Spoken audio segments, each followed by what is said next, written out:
Hello and welcome to the UTV Vodcast. I'm Carol Jordan, one of UTV's news editors. We have a special episode this week, which you can catch on all the usual podcast platforms and on ITVX. Myself, Sarah Clark, our reporter and presenter, and Deborah McAleese, UTV's health reporter, have been working on an investigation, and our findings reveal that there were years of missed opportunities to investigate errors at one of Northern Ireland's main cervical screening labs, as thousands of women now wait to see if their smear test results from the Southern Trust were accurate. I'm joined by Sarah and Debs today. Thank you so much. So, Sarah, this really began with a woman coming forward to you, a very courageous woman, Erin Harbinson. Can you run us through what Erin's story was? Yes, well, we broadcast Erin's interview back in April. Like you say, very brave testimony, very powerful. In it, she revealed to us that not one, not two, but three of her smear tests were misread as normal over the course of a decade.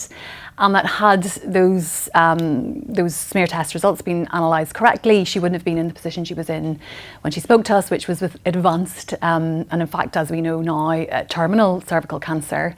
She spoke out to empower women. She wanted not to frighten them, but to really get her message out there. And then sadly, Erin, she passed away just a month ago.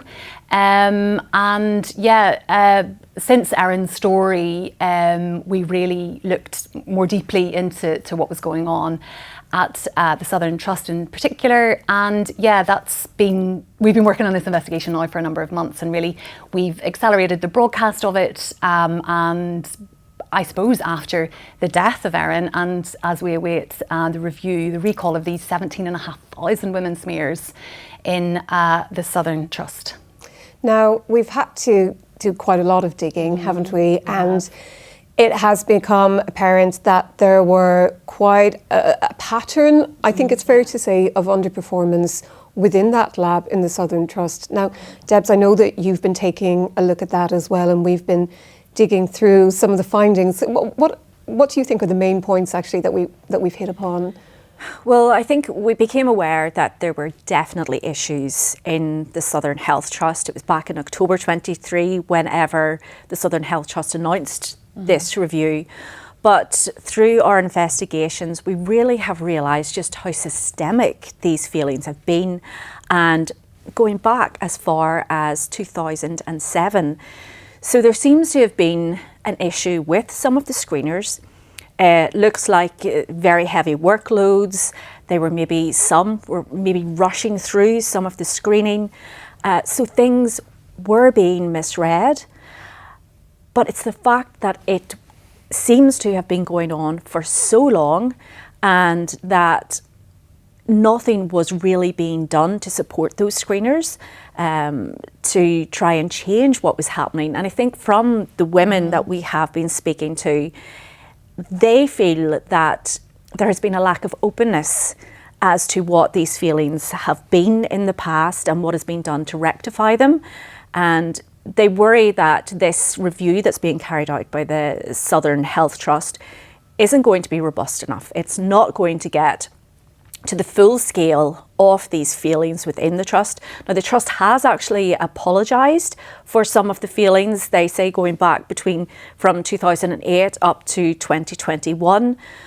But calls are really growing now for a statutory public inquiry, because that is really the only way that we will get to know the full scale of what has been going on within the Southern Health Trust, perhaps in other trust areas as well, and how many women have been affected by this. And I suppose a critical point of it, part of it was that the PHA, who are the oversight body of all of this, that's what you have uncovered largely, Carol, through your investigation. Yeah. That they weren't scrutinising what was going on as well. Exactly. Well, they say they're not the regulators for the cervical smear testing programme in Northern Ireland, but of course they are the people who are meant to ensure quality assurance. And when we talk about quality assurance, that's anybody that sort of oversees your work and maintains the integrity of the programme, makes sure everything is working correctly.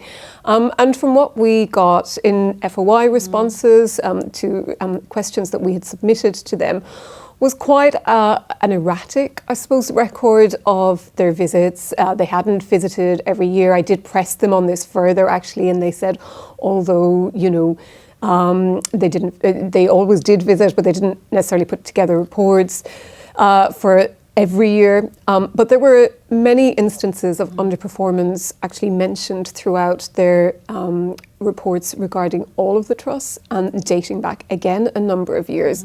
But I suppose what jumped out at me was there was no sense that they ever queried this any further or dug down on why there were issues of underperformance, or whether even it was the same people underperforming. Because I think, if you do have an issue of underperformance, we can all have a bad year, or we can all have a bad day. That happens. Yeah. But if you've got a consistent pattern of 1 or 2 or 3 or 4 people consistently underperforming, you would think that would have been interrogated at some level.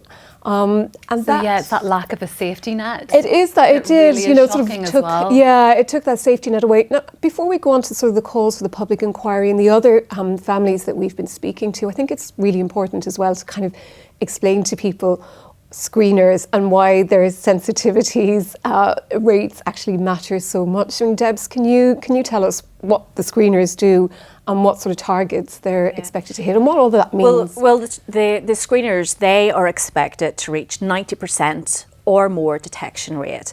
But of all abnormalities. Of all abnormalities. Yeah. But what we have seen through all of the investigations is that 90% was being missed time and time and time again. Now, I know the PHA and the Southern Health Trust have said, look, you can't pick up on all abnormalities. No, and I think that's a fair point. Yeah, no, absolutely, absolutely. But whenever you look at the human cost of these abnormalities being missed, I mean, the people that you have been speaking to, Sarah, you can't help but be moved by what has actually happened to them. So, yes, these are slides. People make mistakes, abnormalities can be missed, but you really can't ignore the heartache and the devastation. And the consistent patterns. And the consistent patterns, yes. It's not just one person or two people. More women have been impacted by this. Some haven't necessarily died, but have had to be treated for cancer because of misread smear tests. We've spoken to a woman who had to have a hysterectomy. Her life has been changed irreparably because of 3 misread smear tests. So there are real people and real lives behind these statistics. And I suppose talking about that real people and real lives, and we've sort of said this, haven't we, in the course of everything that we've been looking at, behind each slide, there is a woman, there's somebody's daughter or somebody's mum or wife. Now, you got in touch with a family, Sarah, and they have chosen to speak out with you for the very first time. And again, it's just one of those awful stories. It's just so hard-hitting, but a really good reminder of why things like running this programme is so important. With integrity and with real oversight matters. Do you want to sort of talk about their experience? We're speaking with the Courtneys, Sandra and Ron. They're the mum and dad of Lindsay Courtney. Lindsay sadly died when she was 30. Just 30, of cervical cancer. She was diagnosed 2016, passed away sadly in 2018. And, in her, her focus was on her treatment, her recovery, but in sort of quieter moments, darker moments, she kind of said to her mum, I don't understand, my smear, was clear. How could I have got from having its, clear smears to a clear smear to being this really unwell so quickly, and her parents always promised her, or when she got well, they would look into this. Sadly, Lindsay never got that opportunity herself, but her parents took on that, and they discovered that actually, in fact, that smear test wasn't clear and it had contained cancer cells. So that was, difficult enough for them to deal with, obviously, that had been missed. But what was really, really difficult for them is that in a subsequent meeting with the trust, with senior doctors, consultants within the trust, the minutes of which we have seen, the Courtneys asked if, given what had happened to Lindsay, the seriousness of it, the fact that this had been missed, the fact that she has since died, had they checked the screeners' involved work? They were told no, bearing in mind that's like 2019. Mm-hmm. And so it was, several months after she passed away, so it was February 2019. So not only had they not checked the screeners' work, which one would think, Sandra and Ron were like, well, that seems common sense, the sort of thing to do, considering how serious this was. And then another consultant questioned the need to do that. So really what has really angered them was when they found out about this recall, when they found out about Erin Harbinson, they thought to themselves, well, we raised this with the trust, and it wasn't for another, 4 or 5 years that they actually acted on this, and that has really, really been very, very painful for them. And their suspicions were right, because correct. they now have correspondence which clarifies that the screener involved in Lindsay's case from the Southern Trust was in fact underperforming and had been for, I think, the best part of a decade. That paperwork, that correspondence devastating. shows. Yeah, devastating really for the family to lose Lindsay and then to hear that. I do think it's very important, though, to point out, yes, there have been a lot of feelings, but the screening programme does save lives. I know that the PHA, they are very concerned that women will hear about these feelings and will maybe be reluctant to come forward, that they won't have trust in the programme, but it does save lives. And that was something that Erin and Lindsay, the Courtneys, all want to, reiterate as well, that it is important for women to continue, and it's not that because we're revealing this that somehow women, shouldn't. That is definitely not something, and I mean they're very, very clear on that. Yeah, and the PHA have also said to me, obviously we've now moved to HPV testing, which is a different type of testing, where if you catch HPV, you have a much clearer idea of whether there could be cancer or not. And also, of course, from a workflow perspective, all that testing has now been centralised into one lab. So one would hope that there is some more oversight and it's easier to oversee what's happening there. That's right, isn't it, Debs? Yeah, that's right. But so yes, moves have been made to try and change the screening programme. But I think whenever you're talking about feelings over such a long period of time, the only way to really get trust back in the programme is to be open. You have to come out and say, this went wrong, this is how widespread it was, this is what we're doing to fix it and to make sure that that doesn't happen again. But of course, and I agree with you, and it's what the Courtney say as well, that lack of transparency was something which compounded their grief and their frustration.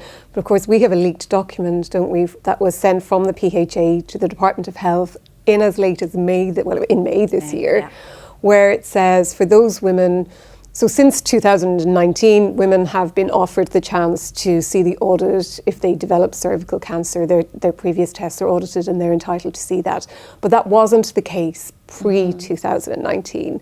And this document that we've seen says that, in fact, they're advising trusts not to proactively go back to those women. They will hold some sort of campaign or some sort of publicity which says you're entitled to see the results of your audit, but they're not going to proactively target those women. Now, that you might assume that they've candor, does it? No, I mean, you might assume that they have taken that approach because they're concerned of an influx of people wanting to see their audits and then the pressure that that's going to put on the workforce.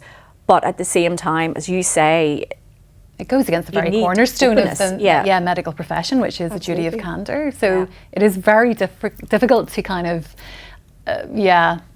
I don't know. Yeah, it's very difficult to understand why that was the I mean, for me, advice. I think the lack of candor actually shakes women's confidence in the programme definitely. more than, actually revealing what the issues were. And the women that you have spoken to, I mean, the battle that they have had, up against the giants like the health trusts and the PHA to get answers, that puts a lot of families off. Families who are grieving, families who are trying to heal, and the thought of then having to battle for those answers.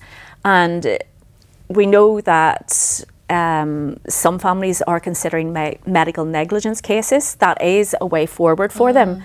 But that is a long battle. And I think it's important to stress as well, for these families, people hear medical negligence, they think, oh, these families are pursuing money. It's not about money. It's about getting the truth. It's about information, isn't it? It's about information, and that seems to be the only right way they're able to get it, is to go down a kind of legal avenue.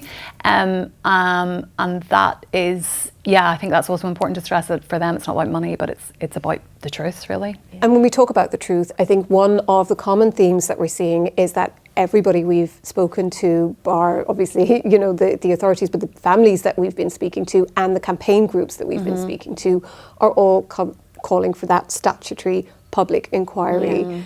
Now, there was a meeting between a campaign group, Ladies with Letters, and Mike Nesbitt, the Health Minister.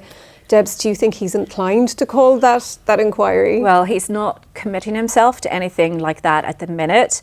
He has said that he is waiting to hear what the Southern Health Trust finds out, but I think he's going to be under an awful lot of pressure, because there's a concern that a trust investigating itself, you're not going to really get the answers. The openness just isn't there, whereas a statutory public inquiry, it can compel the witnesses to come and give evidence. It opens all of the books. It looks really deep down into where all of these problems have started, the reasons behind them, and looking at how they can actually be fixed. So I think that's why these calls will continue for this statutory public inquiry. Now, just in terms of what we have been told, so we've spoken about the Trust and the PHA and Department of Health. You've touched a little bit on what they've told us, but what have they come back to us with? Because they have come back with quite a bit of information, although... Well, they have. Well, the Southern Trust has actually apologised for mistakes that were made between 2008 and 2021. Now, all of the Department of Health, we asked for interviews with the Health Minister, with the Southern Health Trust, with the Public Health Agency, because we wanted to put so many questions to them on the behalf of the families and women who are concerned, but they haven't put anybody up to answer our questions. They have released statements, and while they say they understand the distress and have admitted, yes, there have been feelings, they're not really going much further than that at the minute, because they are waiting for the Southern Health Trust review. So I think we're not going to hear much more from any of these bodies until this review comes out. Which we understand will be, or we're led to believe it will be a matter of days, really. A matter of days, or certainly in September. And I guess, like from our perspective, and covering a story like this is really tough. Not just because you're dealing with people who have suffered grief and loss, and and also people like our case study who developed cancer and had to have a hysterectomy. But it's also about getting to that fine balance where, yes, you expose what's been happening, but as you say, not wanting to make sure there isn't hysteria or panic, and that it would put women off going for their smear test, because it's still a really effective public health programme, isn't it? Oh yeah, it is, absolutely. I mean, that is, the Public Health Agency are very keen to stress that it does save lives. And this move to the new screening for the HPV virus, they say, is the sort of hallmark of testing, which has been in place in other parts of the UK, and also centralising the lab. But yeah, I think what you say, Carol, about you're trying to hide this and suppress this is going to just make it worse. I think they've got to be open and honest, and that it's only then, when there's that sort of objectivity and disclosure, that people will really regain trust in confidence the system. in the system. And that's something Lindsay's mum said, wasn't it? She was like, there will be a bit of a fuss at the start, of course, but let us move forward. We need to move forward, and without this clarity and transparency, people can't do that, can they? You can't learn lessons and move forward without really understanding what happened in the past. So I believe that a statutory public inquiry really is the way to go. Right, great. Well, thank you both for joining me today. So that's it from this episode of the UTV Vodcast. Don't forget to subscribe and share, and you can watch us on ITVX. Until next time, thanks for watching.